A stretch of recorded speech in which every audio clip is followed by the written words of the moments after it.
어제 국내 건설 시장에서는 개소문이 돌았습니다. 대형 건설사가 오후에 부도 소식을 발표할 것이라는 이야기가 확산되면서 투자자들의 걱정은 커져갔는데요. 결국에 찌라시로 확정이 났어요. 이 소식을 접한 개인 투자자들이 찌라시에서 언급된 건설사가 태형건설을 의미한다라고 받아들였고, 이날 태형건설의 주가는 급등락을 하게 됩니다. 사실 태형건설의 유동성 위기설은 계속해서 나왔기 때문에 아마도 투자자들은 찌라시와의 연관성이 있다고 본 것 같아요. 태형건설은 시공능력 기준 16위에 해당할 정도로 규모가 큰 중견기업이죠. 3분기 누적 영업이익도 977억 원을 달성했을 정도로 매출액이나 영업이익은 문제가 없습니다. 다만 한 가지 걱정되는 건 있죠. 다른 건설사보다 PF 대출이 많다는 점이에요. 11월 말 기준 태형건설의 PF 대출 잔액은 4조 5천억입니다. 태형건설 측에서는 안정적인 PF 대출액은 2조 원 정도고, 나머지 PF 대출 규모는 2조 5천억 정도 된다고 하는데, 모든 부분을 감안하더라도 PF 대출액이 많기 때문에 걱정이 됩니다. 이날 태형건설 유동성 위기가 불거지면서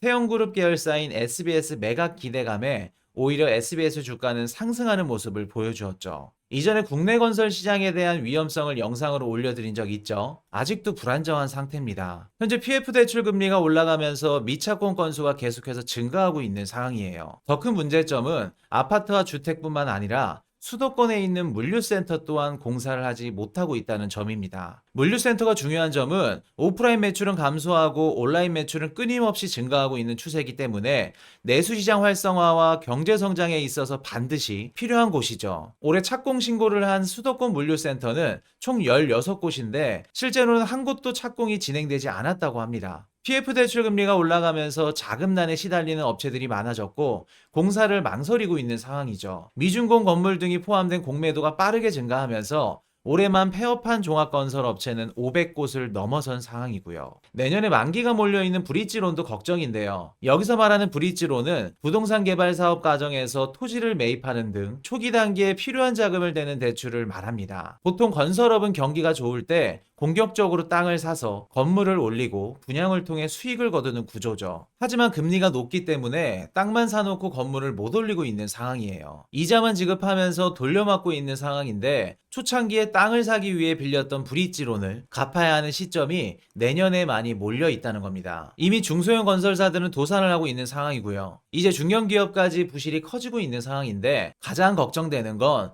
유동성 위기가 중견기업에서 대기업까지 전이가 될 수도 있다는 점이에요. 올해 3분기 기준 금융권의 부동산 PF 대출 잔액은 134조 3천억 원 정도 된다고 합니다. 구조조정은 이미 늦은 상황으로 보여져요. 전쟁 중에도 꽃은 핀다라는 말이 있죠. 이렇게 암울한 건설 시장에도 좋은 기업들과 기회는 존재합니다. 일단 건설적 종목을 보신다면 제일 먼저 확인해야 될 부분은 해당 기업의 PF 대출이 얼마나 있는지입니다. 아무리 기업 평판이 좋고 매출이 잘 나오더라도 PF 대출 보증액이 많다면 스킵하시는 게 좋을 것 같아요. 그리고 내년 우리 건설 시장이 기대해 볼 만한 소식은 우크라이나 재건 사업이 될 것 같은데요. 현재 러우 전쟁이 장기화되면서 우크라이나에 대한 지원금이 예전보다 감소하고 있는 추세입니다. 현재 유럽 국가들도 지갑 사정이 좋지 않아요.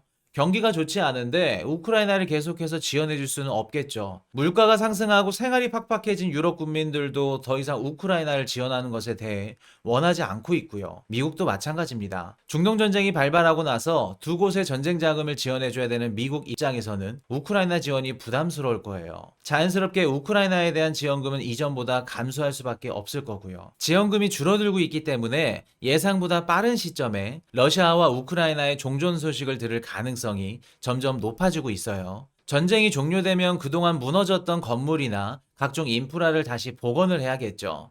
이 재건 사업에서 천문학적인 수익이 발생할 겁니다. 건설 시장에 투자하고 계신 분들은 여기를 잘 보셔야 돼요. 우크라이나의 재건 비용에는 최대 1조 달러가 발생할 것으로 보여지고, 글로벌 국가들은 군침을 흘리고 있습니다. 미국과 유럽 등 선진 국가들이 왜 우크라이나에 막대한 무기와 자금을 무상으로 지원해 주었을까요? 미국은 철저하게 자본주의입니다. 본인들에게 돈이 안 되거나 이득이 안 되면 얄짤 없는 국가죠. 우크라이나는 12조 4천억 달러치의 천연 자원이 매장되어 있는 국가입니다. 이는 러시아가 침공을 한 여러 가지 이유 중에 한 가지이기도 하고요. 이렇게 천연 자원이 풍부한 우크라이나에게 지원을 한다는 건 추후에 미국과 유럽은 우크라이나로부터 천연 자원을 우선적으로 공급받을 수도 있다는 이야기예요. 게다가 우크라이나는 국토의 70%를 농경지로 활용할 수 있을 정도로 수많은 곡물을 수출하는 국가죠. 유럽의 곡창지대 역할을 하고 있기 때문에 식량 문제도 해결이 가능하고요. 방대한 천연 자원과 식량도 매력적이지만 우크라이나 보건 사업에 글로벌 국가들이 뛰어드는 이유는 따로 있습니다. 바로 재건 사업인데요. 우크라이나 옆에 위치한 동유럽 국가인 폴란드는 우크라이나 재건 사업 참여로 약 GDP의 4% 정도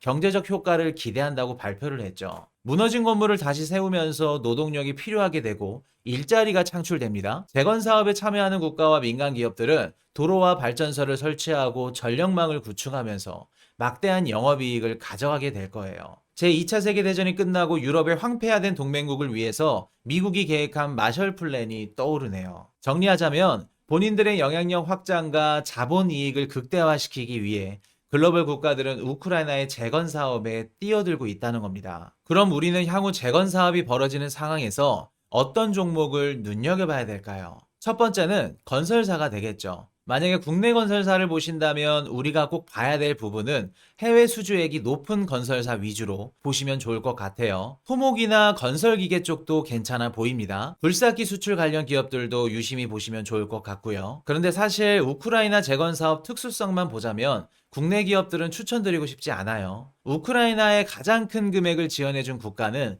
미국과 유럽이기 때문에 재건 사업의 주도권 역시 미국과 유럽이 가져갈 확률이 높아 보입니다. 이번 재건 사업으로 인해 가장 큰 수혜를 보는 기업은 미국 건설 기업들과 은행이 될 거예요. 미국적 건설사 혹은 미국계 은행들 유심히 보시는 게 가장 좋을 것 같습니다. 물론 재건 사업이 100% 안전하다는 건 아니에요. 과거 2011년도부터 2014년도까지 한국 건설사들이 이라크 시장에 적극적으로 진출해서 재건 사업을 펼쳤는데요. 변수들이 굉장히 많았습니다. 중동 지역이라는 특수성 때문에 종파 갈등이 굉장히 심했고 공사 대금을 제대로 받지 못하면서 계약 해지를 통지하는 상황까지 발생했었죠. 이처럼 우크라이나 재건 사업 또한 변수들이 존재합니다. 방금 말씀드렸듯이 주도권 또한 미국과 유럽이 쥐고 있기 때문에 쉽지 않을 거고요. 우리는 한 가지만 생각하면 됩니다. 우크라이나 재건 사업이 진행되면서 크게 상승할 수 있는 종목이 무엇인지 분석하고 들고 있기만 하면 되는 거예요. 우크라이나 재건 사업에 관련해서 업데이트되는 내용이 있으면 계속해서 올려드릴게요. 현재 국내 건설 시장 분위기가 굉장히 좋지 않은데